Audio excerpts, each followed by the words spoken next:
پدر مامین ولی تایده واسه کسل خاندورا هم یه پوشه پریدگی های زندگیمو قیین اونجا هم یه دختر دانشون داده است گفته است هم 1,000,000 گفته است 1,000,000 یورو هنیم چه پرختاد یا بولی چه نکردیم هیچی رزولتات نشده او پوم دا چه سویتل پیدا شدگی های خیلی بقاپی میفهمی خیلی سوزن زنی نمیتونی زندگی مجموعه بیش و کمی است، هر شب در آسمان مهتاب نیست. واقعا هم این گفته ها را هر یک انسان خواه و نخواه در زندگی از سر میگذراند. زمان به نیازمندان کمک میکند و زمان دیگر نیازمند میگردد و چشم به راه شخصان خیرخواه میبندد. خلیار کریموف هم 5 سال پیش مردی نانآور خانواده بود. مثل دیگر مردان رزق روزی خود و فرزندانش را از روسیه پیدا میکرد، ولی امروز در بستر بیماری خواب است. او در یکی از شهرهای روسیه در ساختمان فعالیت میکرد. روزی برای آبازی با همکارانش رفت و از آن طرف او را معیوب آوردند. هنگام آبازی مهره گردنش لت خورد و از پای روان محروم شد. مدت 5 سال است که در بدر بیمارخانه ها درمان میجوید. امیدوار است که بار دیگر به پا میخیزد و نان فرزندانش را با دستان خودش مهیا میسازد. بهترش قصه زندگی او را از زبان خودش شنویم. من کریموف خلیار رایون 5 ما هم خیلی کسایی یکم گروه وقتی هم رسید از ترویکا دا کور میکردیم وقتی هم بیکاری دا بازی دا رفتیم اون نیست مورای گردن شکسته که صاحب 3 فرزند داره همین امکانی نیسته که مرا لیچینی همین چی کردن دخترها چی میگن؟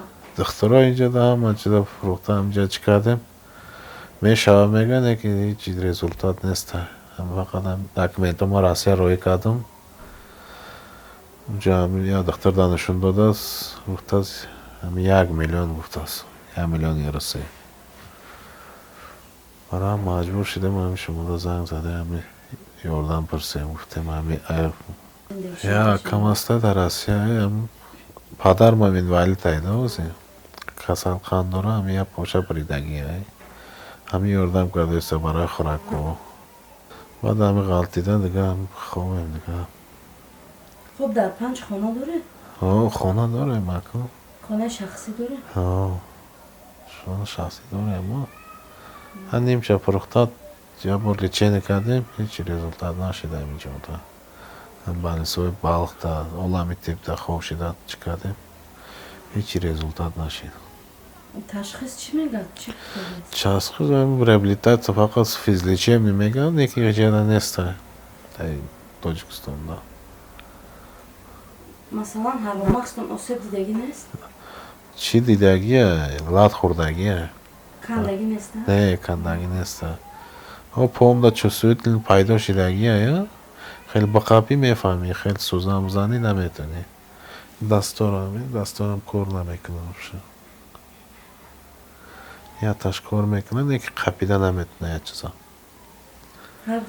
هر دوشم ایش کور میکنه خیلی یکی یه چیزا قپیده نمیتونه ایش وابشه چی نمیشه چون برای که همین یاردم کنم برای گفتم هم خاجران دا مکاو دادارا دا در آسیده بداگیو دا میگیم که کمتر یاردم کنه یاردم نکنه دعا کنم با بخزیم میگه اویلای همین کریموف خلیار میشم من از شما خواهش میکنم که همین شوهرم دا یاردم کنه زندگیمو قیین زندگی کردن 3 فرزند داریم او دا سومو نمیرسه از شما خواهش دارم که یاردم کنیم همین با یاردم شما همین کسا را با پا بخیزارونیم زندگی خوشو داشتیم بعد یکی کسا شد زندگیمو قیین شد بعد همه چیزاش در گردن خودم. امیدوارم که صاحب کاران و دیگر افراد خیرخواه به این مرد معیوب دستیاری دراز کرده برای برقرار کردن سلامتیش سهم خود را میگذارند.